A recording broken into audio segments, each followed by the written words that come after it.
Okay, hi everybody. Welcome to Let's Talk Nursing. This time we are talking to the critical care and surgical team at the Krembil Brain Institute. Welcome guys, thank you for being here. My name is Veronica. I work in talent acquisition for University Health Network, and I'm going to be guiding you through the first little bit of the presentation, introducing you to UHN and what it is that we do here. So a little bit about UHN. We are a very large organization. We have 16,000 plus employees, 3,100 plus volunteers, and 8,000 students and learners. We are the largest hospital network in Canada, and we are the number one hospital in top 40 research hospitals of 2021 list. TGH has got number 4 for the fourth time, I believe, as the world's best hospital in Newsweek magazine. And we have 2 very large foundations who have raised $468 million to support UHN in the past 5 years. One quick note, we also are the only hospital network in Canada that has a school attached to it, which is wonderful because we get to help train the future of our healthcare. So just a very quick rundown of some of the perks of working at UHN. Most of our locations are in the downtown heart of the Discovery District. Although we do spread right across Toronto, our Lyndhurst Center is at Eglinton and Bayview, and then right down to the lake where our TRI Bickle Center is. We have a wonderful Emerging Leaders program, so we do really want to help people blossom in their careers and really grow within UHN. We have the Emerging Leaders program is something that's really cool. You get to participate in different type of leadership courses, and you get to create this really great project at the end that can help your unit or UHN as a whole, and it presents to the senior management team. So that's a very cool program. We have this great 50-50 lottery where I think the last person won $27,000. So I am still waiting for the day that I'm going to win that. I am 11 years in and no luck. We do try to have staff appreciation events. A lot of units do their own thing, but we do. Pre-COVID, used to have a great big barbecue, and throughout COVID, we had some ice cream carts come in. The foundation's feeling really great at giving us meal vouchers as well, and sometimes they help us pay for parking, especially during the pandemic. What's really great about having a school attached to our name as well is that we get 25% off the courses offered at Kitchener, which is really great for continued education opportunities. Just by showing your UHN badge, you get 10% off at gift shops and pharmacy. We have added value benefits, which is an opportunity for larger organizations to offer our staff discounts, mostly through online codes, so it's very easy to use. We try to keep up with competitive wages and benefits, and one really key thing that I think a lot of people enjoy is the various committees that we have that you are able to join as a UHN team member. Just some examples, the Green Team, the Diversity and Equity Team, Advisory Council, many great things that you can do kind of by the side of your desk, but that, may mean a lot to you and that you want to have a say in. So very cool things that you can do at UHN. We do believe that your base pay is not the only thing that you've actually come to a job for. We have a quality of work life poster that we do post on all our postings that explain a little bit of what it's like to work at UHN and what are the benefits.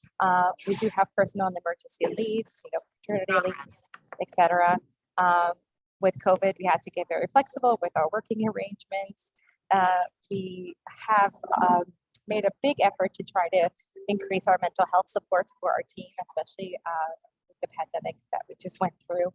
And we really do want to develop our talent so that we don't see them leave us. We want people to grow with us. And that's going to be it for me. I just want to give you a very quick little rundown. We have some great people speaking today. I do ask you to follow us on our social media at UHN Careers, so you can hear stories from great people. I mean, Emma is going to be one of our people who did a video for us, and she's all over our social media. And I'm really hoping that we're going to be posting this to our YouTube channel. So hopefully you'll be able to replay this and watch this and hopefully decide that a career at KBI is for you.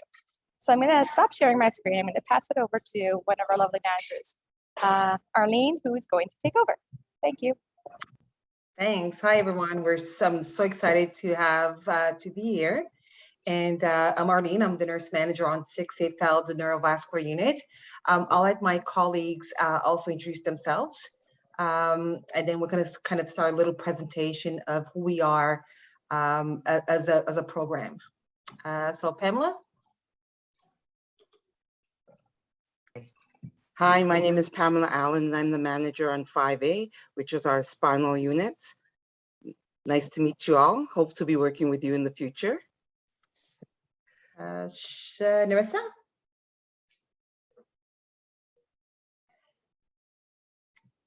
You're on mute. Hi, I'm Nerissa. I'm the manager on 5B FEL, which is the neurosurgery neurology unit. Nice to meet you all, and I'm hoping to work with you soon. Okay, thank you. We have Cheryl Peters. Rebecca Sini is not able to join us, which is the manager in the ICU, but we have one of the patient care coordinators. Cheryl, will you introduce yourself? Hi, everybody. Hello.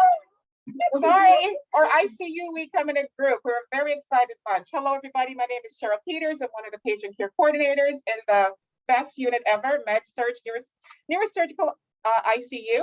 I have some colleagues here. We are very excited to have you on board. Welcome, welcome. You're going to have a great time here. Welcome. And at UHN. Love it, love it. We also have our clinical director, Rachel, that is here too with us. Unfortunately, she has some computer problems, but she's here on the call too. Baby problem. So I just thank you everybody for your interest. I'm just gonna, for all of your ears, gonna put myself on mute, but thank you for coming and thanks for the managers and the staff for presenting. Awesome. And we have also some staff nurses with Emma. Hi everyone, my name's Emma. I'm a staff nurse on 6A Neurovascular. Okay, and we have our clinical educator, Krishna. Hi everybody, I'm Krishna. I'm the interim advanced practice nurse educator aligned to the Neurovascular Unit. I would like to firstly thank you all for joining us, and I look forward to interacting with you all. Okay, and Emily. Hi, my name is Emily, and I'm also a staff nurse on 6A Neurovascular, now working in the step-down unit in level 2. Okay, Bella. Hi everyone, my name is Bella. I am also a staff nurse on 6A and recently started on level 2 as well. Okay, and Rebecca. Hi everyone, my name is Rebecca. I'm a staff nurse on the Neurovascular Unit, and I also work in the level 2 step-down. Perfect. I think I got everyone. It's actually nice to see everyone out of scrubs and no masks. So we're going to start actually do a little just presentation, like we said, and then we have a chance for our 4 nurses, or in addition to other members, to also kind of share their experience of what it's like to work at UHN, more specifically with the neuro program and the ICU. So I'm going to just kind of pull up my presentation and sorry, just share the screen. Just give me 1 second. Share. Okay, hopefully you're able to see. Oops. Okay, perfect. Can I just have thumbs up that you can see the slide, the presentation? Thanks, Rebecca. So basically the Toronto Western Hospital, we are going to, we're going to a little talk about the KBI, the Krembil Brain Institute, which embraces 3 units, which is 5A FEL, which is Nerissa's unit, which is the neurosurgery, neurology, epilepsy. We're going to be discussing the neurovascular unit, which is 6A FEL. We like to talk about numbers when we talk a unit. So if you see me saying 6A FEL, it's the neurovascular unit, 5A is the spinal unit, and then we have the medical surgical neuro ICU that it's embedded with the surgical parts, the medical surge and the neuro as a one big unit. So just kind of, and we'll touch base a little bit about UHN or Toronto Western more specifically. As you probably may know, we are right in the center of downtown Toronto, more specifically kind of the Midwest side on Bathurst and Dundas. We are basically the largest neural center, and also a huge regional spinal referral and a comprehensive regional stroke center for the West Toronto area. So with the 6 file, so our unit is actually known for to embrace two populations: the regional stroke or the stroke population, and with that stroke population comes with the patients that require TPA and also EVTs, which is a mechanical thrombectomy, so retrieval of blood clots. So kind of something new that we just started doing it, started a few years ago.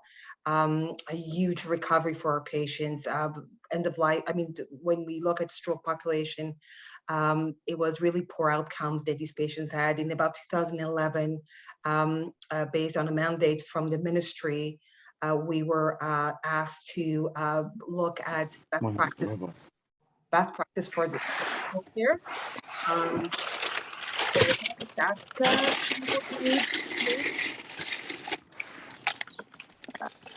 Someone just making a lot of noise. If you don't mind muting. Thank you. So we kind of be asked to open up this neurovascular unit, which is provides specialized care for stroke and vascular patients. We are a unit that is also huge within neuroradiology, so more specifically for angioplasty, the stenting of aneurysms. And with the KBI, we have a huge population, which is critical. So we have patients that come from Thunder Bay, from basically everywhere into our hospital due to the specialty care that we provide for our population. With the 6 file, which is the neurovascular unit, we actually have a dedicated intraprofessional and more specifically nursing team. We are a dedicated team that provides 7-day-a-week allied health coverage. So we're very fortunate to have services 7 days a week. Some institutions, unfortunately, or some units only provide Monday to Friday because of best practice and the requirements of our population.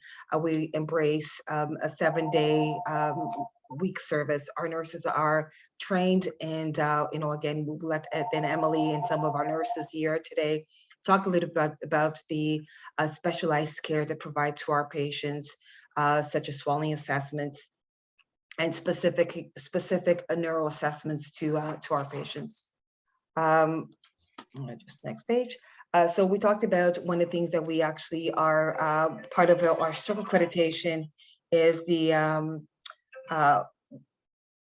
we've been through the Accreditation Canada, and we achieve our stroke accreditation in 2013 for the hyperacute and acute stroke services. And then we just got recertified again 2 years ago, or last year, seems forever, which again, we get a lot of the comprehensive regional strokes from, again, from outside the area, such as Manitoula, as far as Manitoula Island, Peterborough. They come into Toronto Western for the specialized services that we provide to our teams. When we look at the unit itself, I like to show this picture. We actually we have a lot of visitors coming to the program, and this is Sophia, the Countess of Wessex. So we currently have 20 ward beds and 20 we'll go up to 20 level 2 beds. So you might hear the word level 2 beds and step down beds. Those are specialized beds for our patient population. So we look at the 3 units, and each unit specializes in certain areas of the brain or the spinal cord. So with the 6A ward beds, 6A floor neurovascular unit, we look at the AVMs, dural AV fistulas, aneurysms, the stroke population, which is ischemic, hemorrhagic, intracranial hemorrhages, and other areas of the brain, more specifically the neurovascular areas. Then we look at our level 2 beds, because we currently expanding our level 2s, also step down beds to currently from 12 to 20.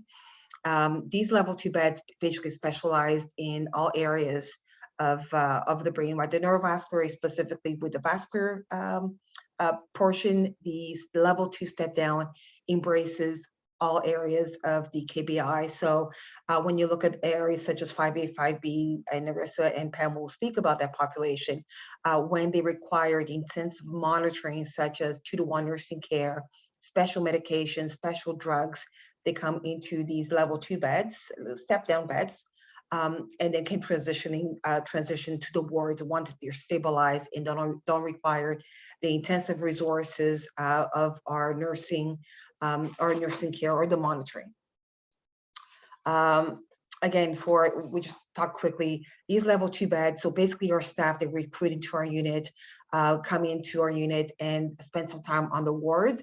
So kind of, learning neuro, learning spinal, learning stroke, Gottscombe scale, you probably must have learned, or learning about the brain. And then once they kind of have that foundation, then we sponsor them into our level 2 course. So our staff floats between the ward and the level 2. So we are 40 beds in total, and our staff, once they get trained into the level 2 specialty area, they float in and out. So again, our level 2 beds is actually 2-to-1 nursing care.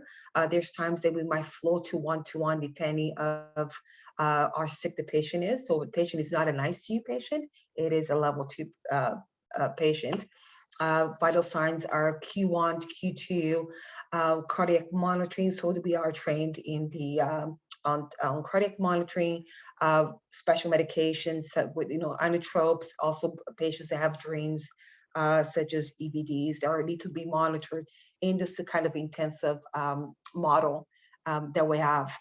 And once again, we'll touch base more on that from our staff nurses and how they float through in and out of this area, and what, how they actually got that. We provide full sponsorships. We're very fortunate to have a great partnership with the Missionary Institute. So our staff, they go through they get sponsored into the level 2 or the critical care area, which Krishna is going to talk a little bit about that piece, is they get a full sponsorship, which is your tuition and your salary. So it's a great opportunity to look at, growing as a clinician and enhance your skills. So I'm going to pass on to my colleague Narissa, which is the manager for 5B, also neurology, epilepsy, neurosurgery. It's a mouthful. A mouthful. Hi, everyone. So I'm Narissa. So our unit has 28 beds. 10 of those beds are dedicated to the epilepsy monitored unit. So we do scalp electrode monitoring as well as surgical monitoring. We are for the adult population. So those 10 beds would be all adults. We have some people that are recently graduated from sick kids, but for the general purpose, they're all adult beds. So those patients stay on average, 14 days.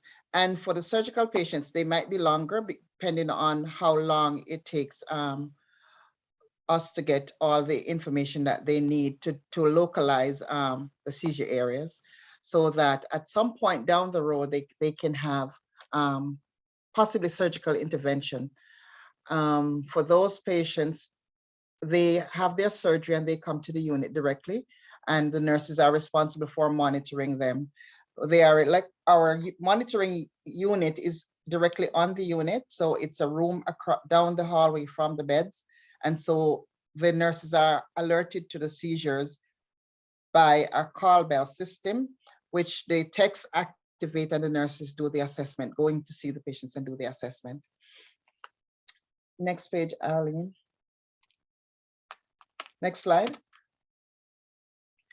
So for the other 18 beds, which is dedicated to neurosurgery, neurology, those beds, we admit the brain tumors, the skull-based tumors, which would include our transfemoidal resections, as well as the functional patients, especially example, the Parkinson's, and we do the DBS, deep brain stimulation surgery for these patients.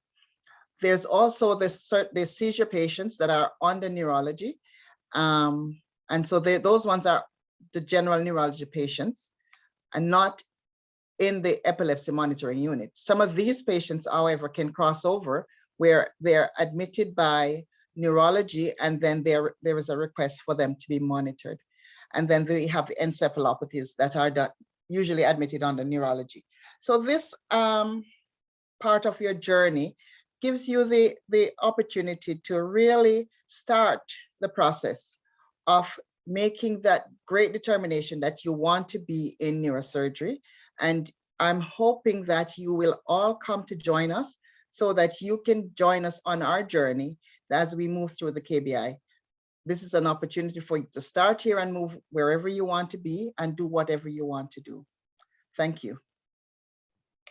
Thanks, Marissa. And I must say, before I move on to Pamela, it is so amazing, especially with these deep brain stimulator patients with Parkinson's that actually go through sometimes the thalamus, and you know, they get a battery like a pacemaker, and with these tremors, it just decreases the tremors, and it's so amazing to see after, you know, this kind of surgery, and how, you know, that their whole gaits changes, the tremors changes, and it's amazing that being part of such an amazing outcomes for our patients. So thanks, Narissa.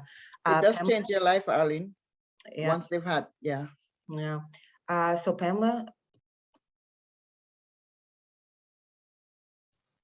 Okay, you can change the slide for me, Arlene. So 5A, we're a specialized spinal unit, and we have world-renowned surgeons who provide innovative and state-of-the-art surgery for our patients. One of our example of our surgeon is Dr. Lewis, and he looks after our scoliosis patients. And it's a great partnership because they start off at sick kids and then they graduate and they come to us afterwards. And due to technology, where we don't have to be doing large surgeries, that we have Dr. Ramprasad, who specializes in minimal invasive surgery. And you'll see a diagram of that at the bottom there, where it's through a smaller incision line. One of our partnerships that we have is with Lyndhurst, which is a specialized spinal rehab facility. And also with them, we partner with them to provide care for our baclofen pump patients. And that helps with pain control. We do the surgeries and the patients are monitored at Lyndhurst. So 5A is a 24-bed unit.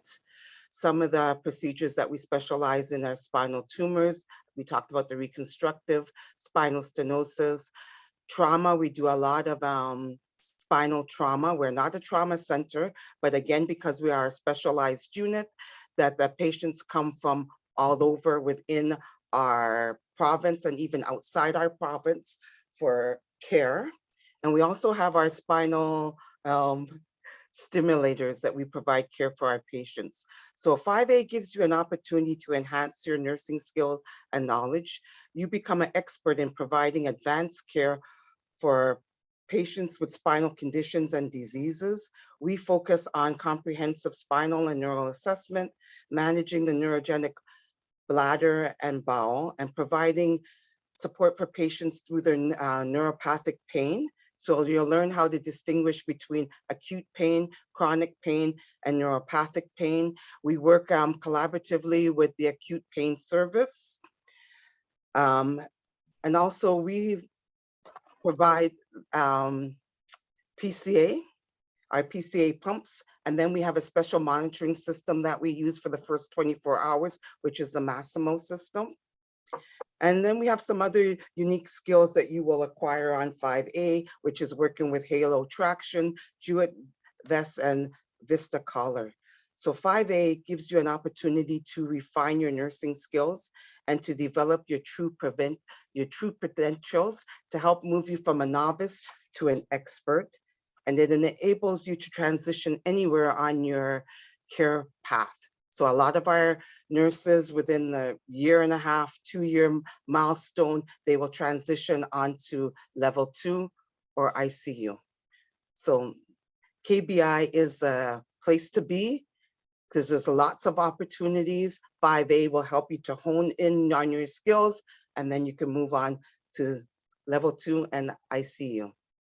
Hoping that you'll come and join our team.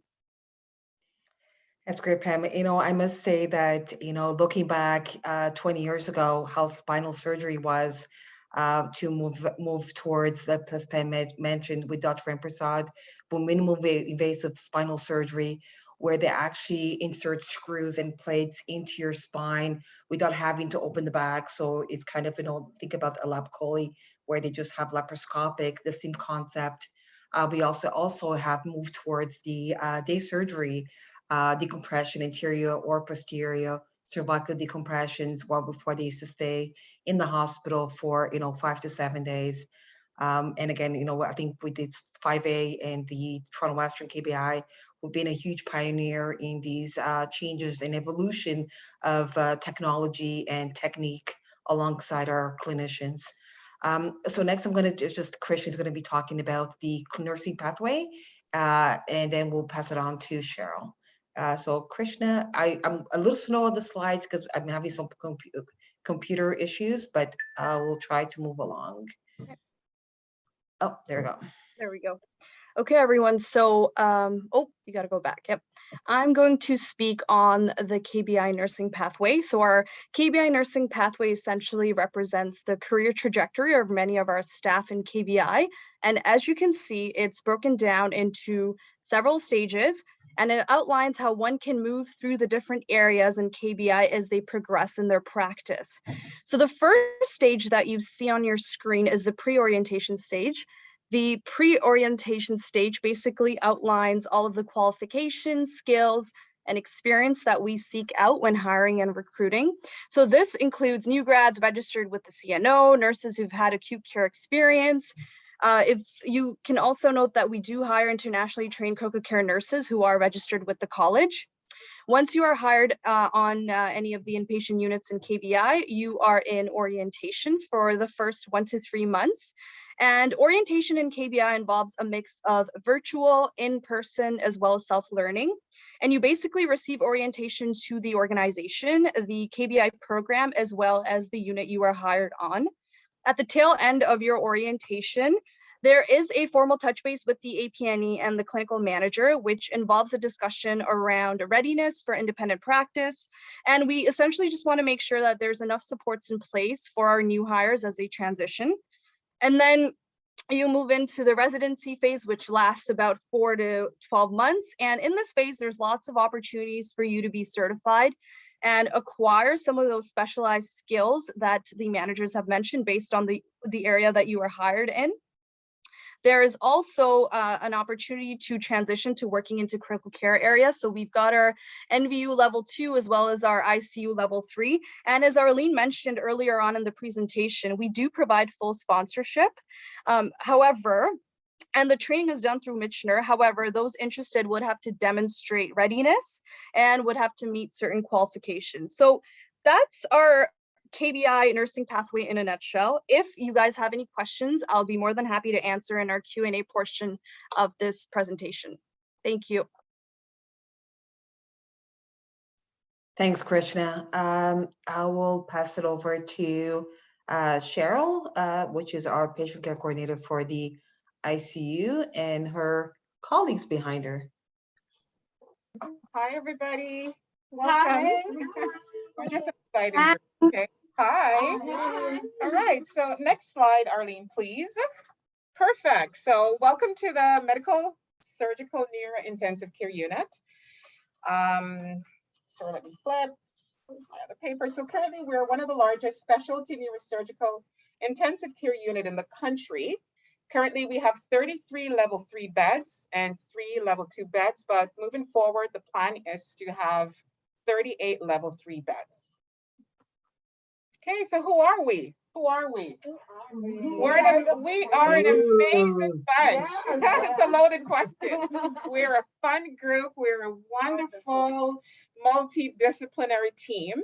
And that being said, we're also a regional center for the neurosurgical stroke and spinal cord injury patients.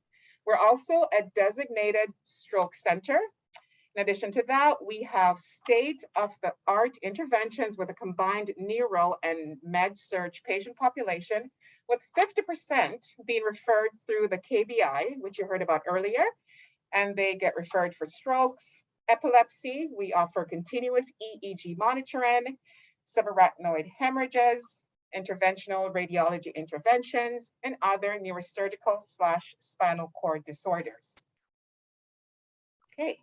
Next slide. Perfect. So we have what we call a pretty cool team, which is our critical care response team right here. I actually have a couple of nurses that are on the CCRT team. And I'm going to hand it over to Paula and Mila, and they can give you an overview of this great group.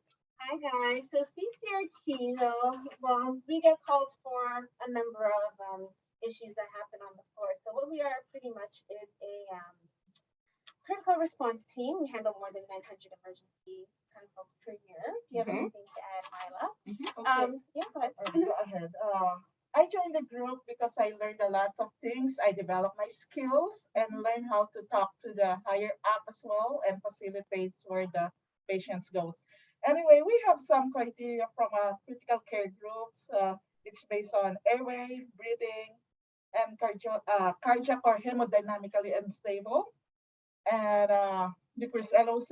And we extend our support to the new nurses or to the floor nurses to encourage them for a learning process as well. CCRD, we're trying to manage. The main role is to prevent cold blue and extended as well to prevent them going into, we try to extend our help to develop their, what I mean is we prevent them to go into ICU if we can troubleshoot them early or identify them early as well. It's a very good experimental role as a part of MSICU. CCRD, we have a really good team. It's composed of intensive fellow and a critical care nurse. Yeah. All right, critical care coverage is provided with a 2-team model. Each team is, as she said before, we have an intensivist, a designated fellow, and a resident house fellow. So these lovely nurses are never alone. All right, so again, care is delivered through an intraprofessional model where all patients are seen daily by a group of various healthcare providers. You have the staff physician, the fellows, residents, dietitians, social worker, a plethora of healthcare members are available.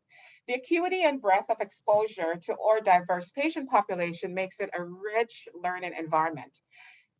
Krishna touched on that previously with sponsorship through the Michener program, and that's for 11 weeks, compensation and tuition.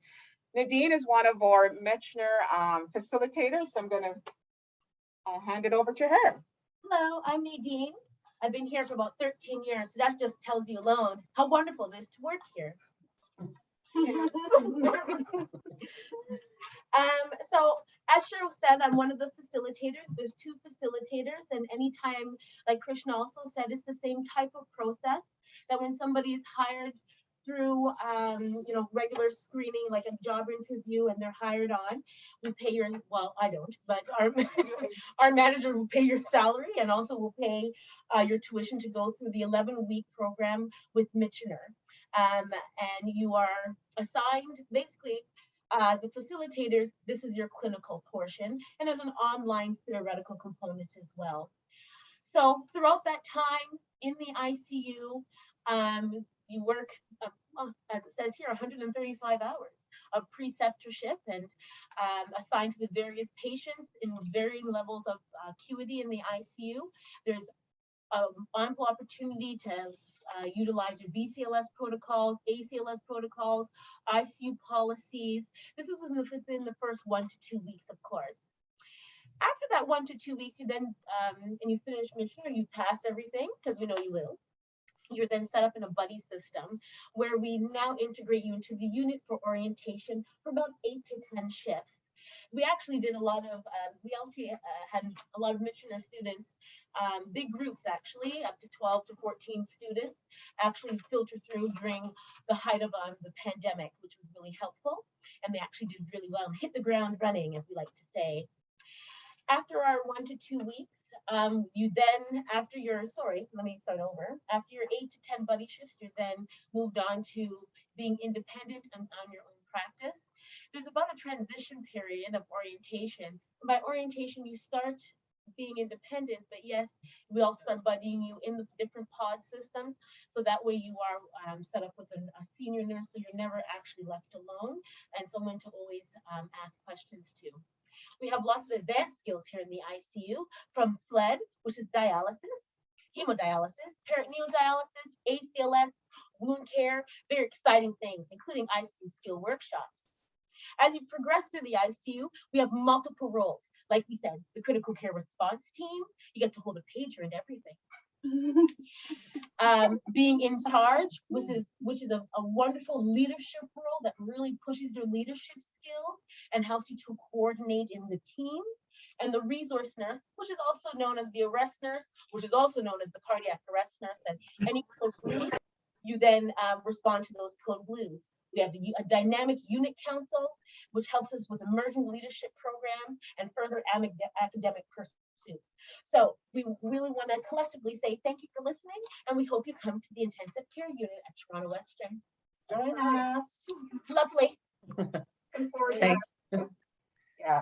So again, just reiterating what Nadine spoke about before, we have tons of professional development opportunities. As she said before, various advanced roles in the MS and ICU. We have a resource nurse. Now, she said a resource nurse is someone that helps out on the unit, in addition to attending the various codes within the hospital. Well, you can also become an in-charge, and again, become one of our lovely CCRT nurses. Lots of opportunities to attend conferences. I can personally say my manager has sponsored many staff on the unit to attend conferences. Pre-COVID, I actually went to Florida. Nowadays, we're stuck online, but who knows? Fingers crossed, that could happen again. Lots of workshops to attend to. We have in-services, we have M&M rounds, and of course, CNA certification. We have dedicated time to engage in quality improvement projects. And last but not least, there's also opportunities to get scholarships toward your graduate degree. So again, overall, it's a wonderful, wonderful unit to work on. I think UHN is one of the best places to work in. I drive 4 highways just to get here every day. I've been here since 2007. I have 0 regrets since then. So welcome, welcome. Hopefully we'll see you soon and you will not regret it. All right. Thank you. That's great. Thanks, guys. You know, it is true. We have a lot of, I'm just going to close this here. We have a lot of different staff nurses. They actually live. One of the best is, or one of our nurses on 6A, Jenny, that lives drives from Peterborough to Toronto Western. Also, we have nurses from St. Catharines, which they have, you know, obviously hospitals closer to their home. But I think at Toronto Western, we are a teaching hospital, but we also part of a community, which is, you know, talked a little bit about where we are, you know, physically, Dundas and Bathurst with the Kensington Market right beside us. But we're in the community setting, but, you know, even ourselves in the hospital, we are a community and a family. So we always kind of, you know, like to pride ourselves to be part of a great team, not just with the nursing, but the entire interdisciplinary and medical team. I'm going to actually just pass on to Emma to talk a little bit about her career path and or how she kind of moved from different areas and opportunities she had or has continuously has to Toronto Western. So Emma. Thanks, Arlene. Hi, everyone. So my name's Emma, and like I said before, I'm a staff nurse on 6A Neurovascular, but that's not where I started. I got my first nursing job on Pamela's unit, 5A FEL. And like Pamela said, there's a lot of opportunities to learn. I learned a lot about spine there, really did develop my, my neuro foundations. and was able to be supported in quality improvement. So like we talked about, UHN does offer grants for quality improvement initiatives, and I completed a quality improvement initiative on 5A, which was really great. Tried my hand at teaching, clinical instructing, precepting. Then I got into grad school and I was ready for a change. So I left 5A and I went to the OR working, helping to administer nerve blocks, ketamine infusions, did that for about a year. And then COVID hit and I really started to miss neuro. So I started on 6A and I've been there since COVID, so almost 2 years now. And 6A has been great for my development as well. I was fortunate to be sponsored through the level 2 critical care course, like my colleagues. I've been there for about a year and a half now. And also like Nadine, working as a clinical facilitator now. So as a clinical facilitator for 2 of the other people on this panel, it's nice to see them here. What else have I done? I've taken extensive advantage of UHN's 25% off Michener discount. A lot of courses taken through that, and they do offer course reimbursement. So I've been really fortunate to go to a lot of conferences, take a lot of courses, and really just learn a lot about nursing and grow as a professional. And I recently applied for a research grant, which I'm waiting to hear back about, but UHN does also sponsor point of care nurses in research opportunities. So I've learned a lot here. It's been great, and I plan to stay. Great, thanks, Emma. Bella, you want to talk a little bit about yourself and Yes, your career? hi guys. Yeah, so I started on 6A last February, and I was a new grad nurse. During COVID, consolidation wasn't as extensive, so I was nervous to go into an acute setting, knowing my skills weren't that strong. But 6A, the team is so supportive. There's no such thing as a dumb question. Because it is an acute floor, my skills like in the first 3 months like skyrocketed. Our charge nurses, the senior nurses are always there to help. So because our floor is expanding, I got the opportunity to do the critical care course in November, and I started on the level 2 side in January. So many more skills as well. So things like EVDs and drips, those were great to have resources like Emma. You're never alone, basically. So even though it is acute and sometimes it can be nerve-wracking, there's always support. Also on the level 2 side, we have way more autonomy. So we have our directives, our extended directives, and just having 2 patients, you really get to see the full picture of the patient, and you're way more involved in the care. So yeah, also the team is so supportive. Arlene has been so great with like scheduling. A lot of our nurses are actually in school, including me. I'm always just trying to as well like develop educationally. So Arlene has been great with scheduling and trying to accommodate everyone. Staffing is also like really important. We make sure like there's not that that we have a good distribution of like the patient care ratio. So Arlene always does a really good job of doing that and making sure the nurses are going to be okay. So yeah, all in all, it's a great team. So welcome. And thanks, Bella. It was great to see you kind of going from new grad to where you are now, and growing and continue with your education. So proud of you. So Rebecca. Hi everyone, my name is Rebecca and I'm a staff nurse on the Neurovascular Unit. I've actually been in the Neurovascular Unit since 2016 as a new grad. So I was a baby nurse in 2016, had no neuro experience, but I was just ready to go for it. And in the beginning, when you're a new grad, it's very nerve-wracking, but the team on the Neurovascular Unit was so supportive and allowed me to develop my skills. Since being on the floor, I then went to the level 2 unit, which was sponsored by the unit. And that was a great opportunity just to advance those intensive care skills like the EVD monitoring, cardiac monitoring, and the drips. And there's so many opportunities on this unit. I've, like Emma, been partnered with the KBI in quality improvement projects. And in 2020, beginning of 2020, our project was actually going to be presented in Vienna in the Stroke Congress, but unfortunately due to COVID, it was postponed. But Arlene was willing to sponsor us to show our project internationally. So there's so much opportunities to go to conferences and learn from other people around the world and even in Canada. And I currently also do charge nurse role, and all our charge nurses are very supportive. We're like a one big family. It's easy to talk to everyone, and everyone's so approachable. And I'm also in graduate school. I'm taking the nurse practitioner program. And the flexibility with scheduling is so important when you're in graduate school. And I find 6A just gives me the flexibility to be successful in school and successful in the unit. So it's a great opportunity. We're very supportive, and there's the sky's the limit on 6A essentially. So I hope to be working with you guys soon. And if you have any questions, please ask.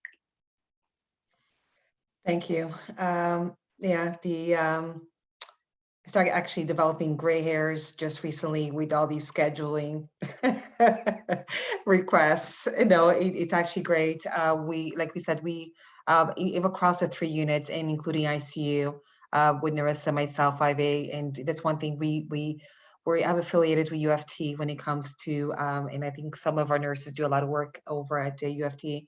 And our goal is to continue learning and providing every nurse the opportunity to provide, to gain knowledge, skills, because at the end of the day, it is about the patient. It is about our own practice and be able to provide the best care for our patients.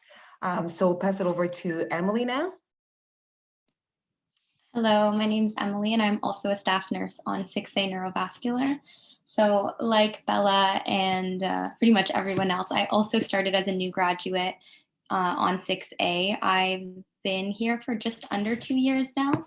And I think like any new graduate, starting their career in nursing can be very, very intimidating. And I know that this talk has really emphasized a lot of learning opportunities and different routes that you can take your career path. But if you are someone who honestly doesn't even care about that and you're just looking for a good environment to work, 6A is so wonderful for that. Everyone is so extremely supportive. I remember getting all of the pre-shift anxiety before work and being very stressed and overwhelmed. And there is so much help, and everyone's just so kind on 6A. I really can't emphasize that enough. So I never really feel alone. If you ever, Arlene will actually laugh at this, I'm a magnet for codes and don't know why, but for some reason, even in all of that chaos, there is always so many people that rush to your help, that make sure that you never feel alone, that make sure that if you don't know what, something that you need to do, there's always hands on deck to help you. So I've always really appreciated that. And so when I had the opportunity to then go into our level 2, I was all for it, because even though in that setting, like, Bella has said, it does require a little bit more autonomy and a little bit more responsibility, but you always know that there's help around you. So even in that environment, I wasn't too intimidated to join it. So I really enjoy working in level 2 now. It's a new skill set, but it's very, very enjoyable, especially with the supportive environment that 6A does provide. And on top of that, of just transitioning from being a staff RN to, a level 2 RN, on 6A, I have recently now applied for one of the KBI awards. I haven't gotten it yet, but hopefully I'll achieve it, and then we can actually start a quality improvement project there. And another benefit of just working at UHN, specifically at Toronto Western, is that we are on site with Krembil. And so personally, I've always had an interest in research. So the Krembil Brain Institute is right there, and I've been able to volunteer some of my time working with scientists at UHN. And I think Nerissa touched on it, and Arlene a little bit. Deep brain stimulation is something that always was really, really interesting and intriguing to me. And so I've been able to be a lab assistant in a lot of the DBS cases. And so I get to go into the OR sometimes and see that. I get to see the neuron recordings post-op and actually get a kind of a different perspective other than nursing. But that is just one of the huge benefits of being at UHN, is that there are so many learning opportunities available to you.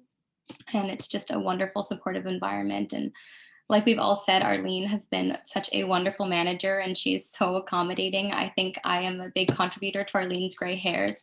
for the large quantity of things that I ask her for every single week, but she is so wonderful. She has been so supportive towards me and everything that I always want to pursue. And so I'm extremely grateful to have started my career on 6A, and I'm happy to still be here.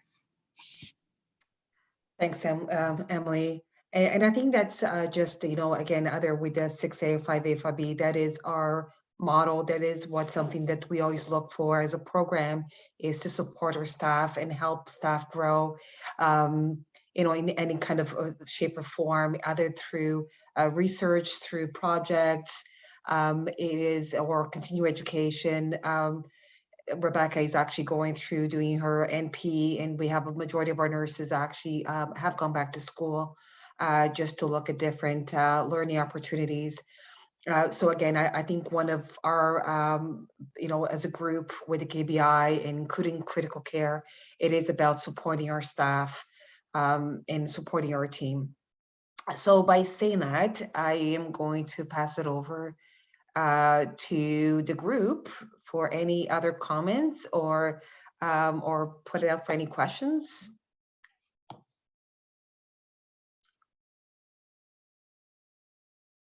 Okay, so I see a question here, or sorry, Veronica. Yeah, looks like we have one in the chat. So Judy is asking, oh, well, she's saying that she loves you guys. She thinks you guys are fun. How do you handle extreme pressure when performing your duties as an ICU nurse? Any tips or tricks from your experience? Well, the one thing that's important is that you're well trained, and being well trained, the one thing that I know that clients that calms me down is that I fall back onto the knowledge that I have. So if I respond to a CCRT call, or I respond to a code blue, my first thing is, okay, well, what needs to be done first? Is it airway? Do I have IV access? Is it a breathing issue? And then lean on my team. Who do I need to call? If it's a respiratory issue, I call the respiratory therapist. Do I need a physician? So it's always important to make sure that you fall back on your knowledge and fall back on your skill set. And over time, it just becomes very natural to you. Never not an anxiety provoking moment, but it's always, you always do fall back on your knowledge.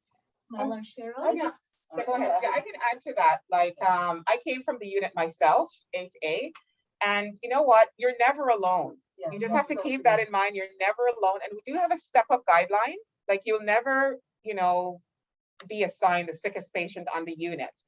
Okay, so once you've finished with the Michener program, you'll get a nice stable patient, and you will be assigned with a senior nurse in the same pod. So you always have either the charge nurse, the research nurse, the critical care resource team nurse. There's always resources available, and we're very fortunate because we always have in-house physicians. Like, we have our residents, we have our fellows. So there's a respiratory therapist is on the same unit. So there's lots of support. You're never ever alone. Just ask lots of questions. I still do it, and I've been here for over 10 years, and I still ask lots of questions. Okay, so that's my tip to you. I'm actually going to ask, thanks guys. I'm going to actually Emily just made a comment. It's kind of, you know, funny when Emily first started with us. It just seems like every week Emily had a code. And yeah, so Emily, as kind of a new grad coming in, you want to kind of share your own experience as kind of handling kind of these kind of situations? I think the biggest takeaway is just that you are not alone. And I think that was the one thing for me that was extremely helpful, because ultimately when you're doing your first code, you have no idea what you're doing. You are not the one leading it. You know, you have physicians there and you have the code team, but still you just have no clue what direction it's going to go in. And so I think just like maintaining, just being calm is one thing, and just knowing that you have help is probably the best advice that anyone can get, because there is always someone there with more experience than you, and there is always someone there that is willing to help you. And that is honestly like the biggest takeaway that I can give, because although now I have a little bit more experience and I know where the code medications are and I can run and grab that, but it's just, there's always help, and it really makes a very stressful situation become a lot less nerve-wracking, just knowing you have support. And even in every code that I've had going forward, there's always just been endless people supporting me during it and supporting the patient, obviously. So that is definitely the biggest takeaway. It's, yeah, hopefully no more codes in the future, but at least not as many. But definitely there's just it's just the support. Nursing is a very team-oriented profession, which is wonderful. And so you always have a team, behind you. Awesome, wonderful. Thank you for that. There were a few people that couldn't attend live with us and asked if they were going to receive a recording, and I said yes. So I did ask them if they wanted to send any questions in, and we did get 4 people asking separate questions. So I'm just going to read them out to you guys. So Maria asked, well, she kind of said, I worry about the emotional fortitude of working in critical care. How do you handle the stress of all the emotions involved, the families, yours, and the patients? Up for anybody, I suppose.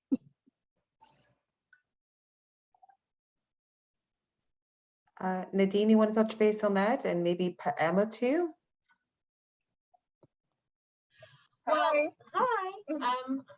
I know that sometimes it does get quite emotional, and especially when you're newer. I find that sometimes, especially when you've never experienced your first death or never experienced your first code related to a death, that's when I find it really gets hard. Over time, you kind of just find, and with experience, you just find that you develop some certain coping mechanism. To be honest, especially during COVID, I've cried many times, so letting it out and just crying if you need to. But you also have to remember that as difficult and emotional as it is, we still have a job to do. And again, you lean on your team, like everybody's been saying. I've come in to talk to Cheryl and to Mila about my shifts many times when it's been quite emotional and quite difficult. So I urge you to lean on your team. I urge you to take advantage too of a lot of the programs that UHN offers. My manager, Rebecca, has also been very helpful and supportive in those emotional times. So leaning on your team, leaning on your family. I find a lot of times you go home, they have no idea what I'm talking about, but I just need you to listen and help me walk through the shift without comment. And that's always helpful too. So leaning on your team, I find is very helpful. Yeah, and I think if everyone's feel devastated or emotionally, we have a specialist to come in order, as a group, they talk about it, they offer this thing, they guide us how to, overcome this, especially because we're human, we affection with the patients at times, especially when they're longer, in the ICU, we develop a bond. Yeah. But we have a specialist in the UHN that they can offer for a support group as well. Thank you. Thank you. Emma, anything else too, or Emma or Rebecca? Maybe Rebecca, yeah. Oh, Rebecca, you're muted. You're muted. Sorry. So nursing is overall stressful, but I just want to emphasize that for that one bad day, there's usually 10 great days. The difference we make in patients' lives is trumps all the bad days you have. So just look at ahead and just anticipate that you're going to have a patient that comes to you and is so grateful for the care you provided. And you are going to have those sick patients, but when you do have those bad days, you rely on your team, your charge nurse, your colleagues. Like everyone has said, you're never alone. And sometimes going to the washroom and crying is okay, and that's fine. You just need a minute. But you're going to have those days where you go home so happy with the care you provided and the difference you made in patients' lives. Well said, Rebecca. I just so something actually Rachel just reminded me too is that the cold lavender that we have, which is the hospital staff can call when they're feeling overwhelmed by stress or traumatic events of the day. It's something fairly new, and I think we learned a lot about COVID and how much he has impacted us mentally, and on top of caring for sick patients, patients being away from their loved ones, especially with the first wave, which was no visitations to the hospital. So we had to cope with the patient families not being able to see patients and vice versa. and on top of the stress of, you know, patients being sick. So we try to get supports in as much as we can. We have a great spiritual care team that not just for patients, but also for us, for staff. That it's just, you know, and I think, you know, throughout the years, and I think it's part of us being human, you know, we feel it. We feel the pain sometimes for our patients. You know, we don't have pediatrics. We are an adult hospital, but we do have 18-year-olds that do end up with a poor outcome. We have brain tumors that are, you know, such as GBMs, which they know that there's no a good outcome to these type of tumors, such as with, I keep forgetting the name of the Canadian singer that died, Downey. Or Downey. Thank you. Again, you know, that we see these kind of patients. We just had, unfortunately, one of our neurosurgeons, Dr. Gentili, a pioneer in skull-based tumors, that also just passed away from a GBM. So it is something that is devastating. It's not that you kind of, sometimes you progress, you know, and you kind of along, there's a recovery. Sometimes there is no recovery, but it's just something that we all have to support each other. But very good question. Yeah. Thank you for that. My mom recently had a TIA. She did not end up on the unit, obviously, but I just want to let you guys know that I still very much remember the nurse who worked with her and who guided me through it. And I'm so thankful for the work that you guys do. So I know that you guys make a huge difference in patients' lives and their families. Okay, so Tom is asking, are there any scholarships or awards offered for nurses at UHN? I can speak on this. Hi, everybody. I'm the interim educator on NBU. So yes, in KBI, as some of our nurses have and our frontline staff have mentioned, there are lots of opportunities to get involved in research, get involved in QI work, and get grants to be able to do this work. So, you know, if you are interested, you can look up the KBI Nursing Awards online, and it basically outlines certain deadlines for when proposals are due. If your proposal is accepted, you do receive funding to be able to carry out this work, as well as protected time in your clinical area to be able to carry out this work.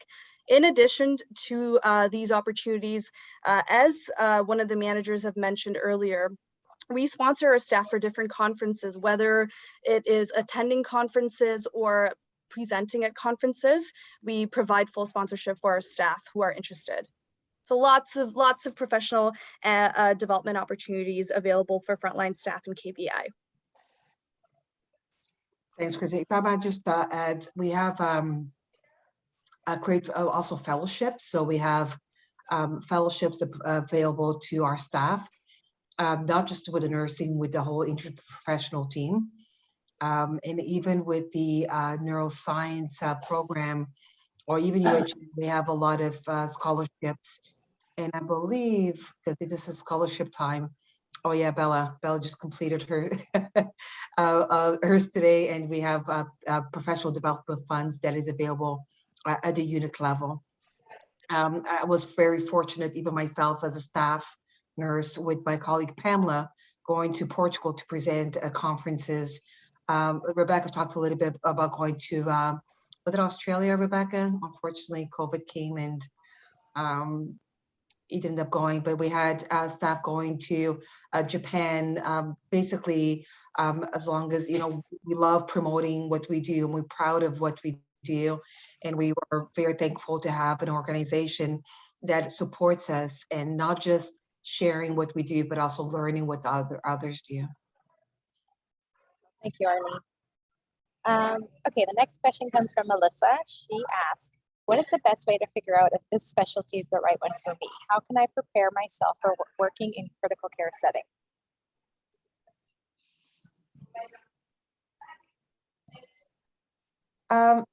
You know what, I'm actually going to, I'm just going to kind of very generalized make a comment about that question, and maybe one of our nurses, they went through the journey of, you know, going to from the ward to level 2 to the ICU piece, can talk about it.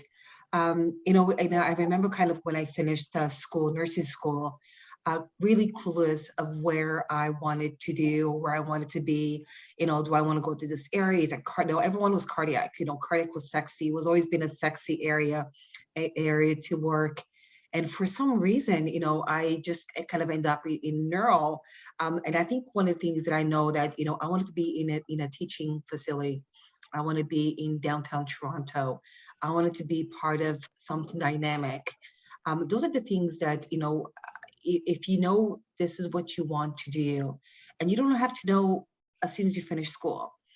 I mean, the beauty about UHN is we will help you navigate through those questions and through those areas.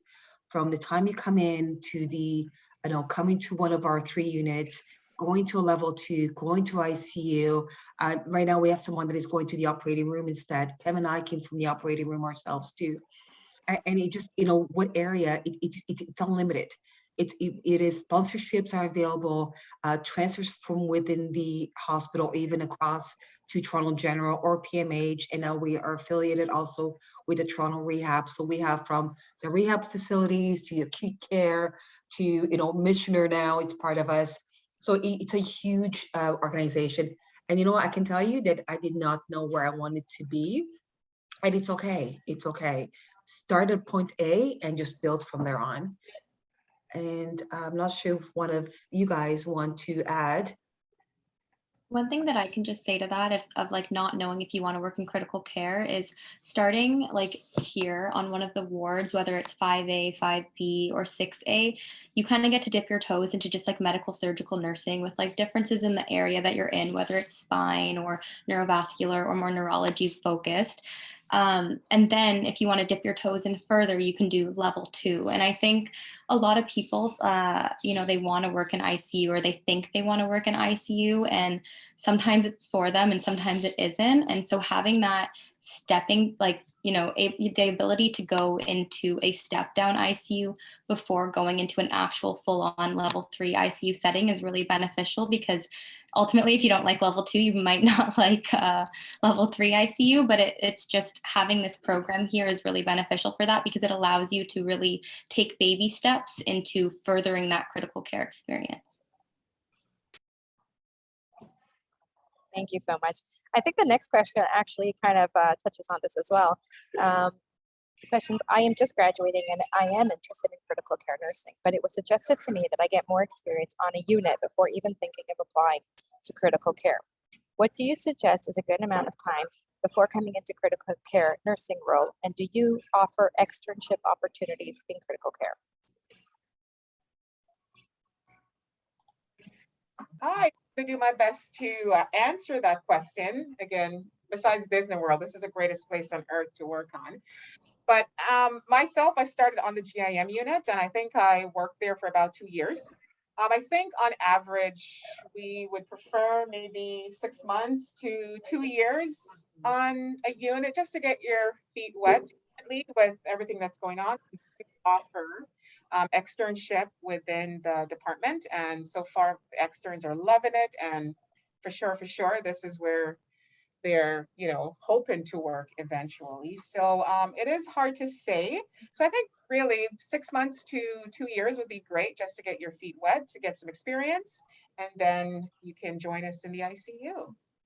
I agree with Cheryl, and just like Emily had said, I think that the basic knowledge that you gain from the board is exceptionally important, because when you come to the ICU program, we're going to teach you things that are going a bit above beyond the basics of nursing.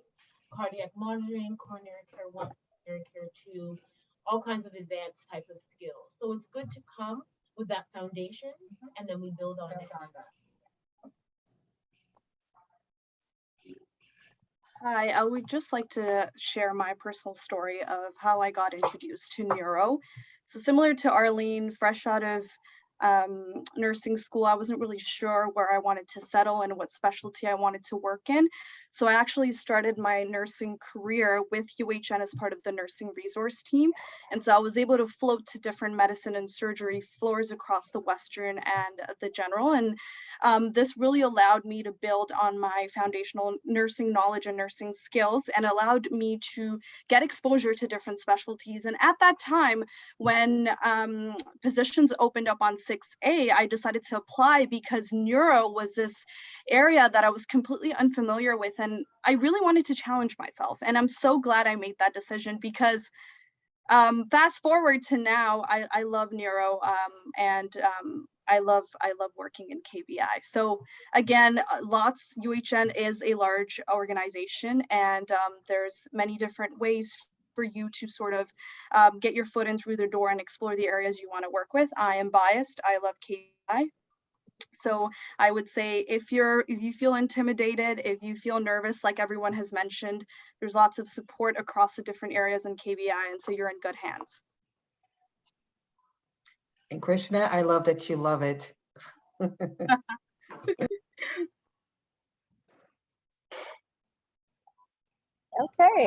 Does anyone else want to share? That's all the questions I have.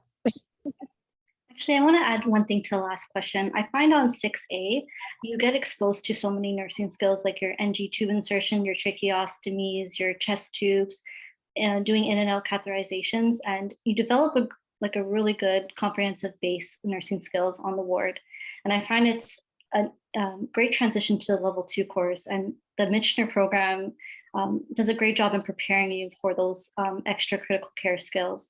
So as scary as it might seem, you'll be prepared through the way. And like we've been reiterating, the team, you can always learn from your colleagues, and there's multiple opportunities for learning. Wonderful. Thank you so much. Okay, so do you want to wrap it up, Arlene? You want to put a pretty little bow on it? Yeah. So guys, it was, I think looking back, I think all of us can say, I wish I had the opportunity to have, to connect with different, to have this kind of session or some kind of information when I actually was in nursing school or as I was completing nursing school. A lot of times when you look at specialty areas, you feel because you're a new grad that, oh, that's not for me. Please don't feel that way. We are encouraging new grads to apply to our areas, even though we are a specialty program. And, Chris just talked about, neuro is a little scary for those that don't know neuro that well. But, it's a great thing is it all falls into place like everything else. So think about, it is a specialty area, but we welcome new grads. And I think it's a great place to be to build your skills. The 3 of our units, including ICU, we're a new team. So we have a lot of new staff coming in, new grads that we actually have brought on board, and we keep supporting them through their learning. So we are planning to have, and Veronica, when is our next,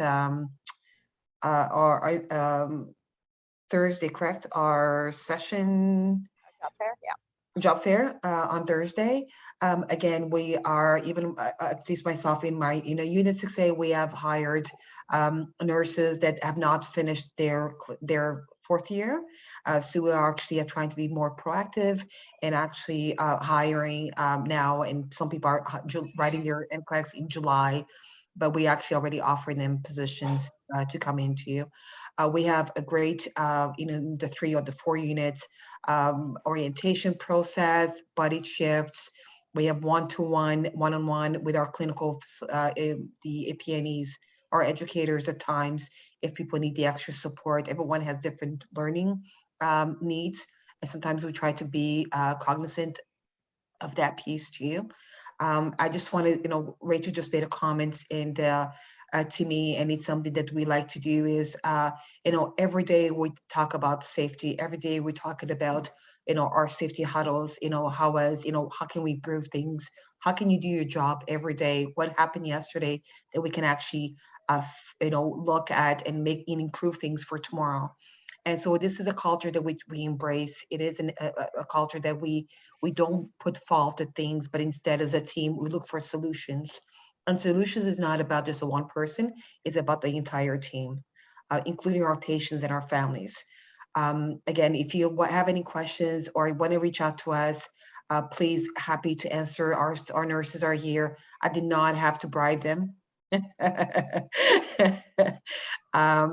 We always welcome, and we foster this, a program that we encourage new grads, and we encourage learners to come in and experience what is a neurospinal critical care nurse is. So I'm very excited. I hope you'll be able to join us on Thursday. Again, we are looking, you don't have to have your NCLEX yet to apply for a job. We are looking at earlier hiring and with the speculation of writing your NCLEX sometime in the future. Wonderful. Thank you all for being here. I honestly think that if there was a session like this, even when I was in high school, maybe I would have taken up nursing instead of HR. Never too late, never too late. Oh, I feel very old to go back to school. But thank you, ladies, for being here. I really do appreciate it. Oh, hi, there's somebody next to Pamela. Yep, some of the staff came in. Hi. We will be posting this to our YouTube page. Hopefully we see many of you at the interviews. And thank you for spending the last hour and a half with us. And thank you so much. That's all I have to say. Have a great evening. Okay, bye. Bye, everyone. Thank you. Bye-bye. Hey.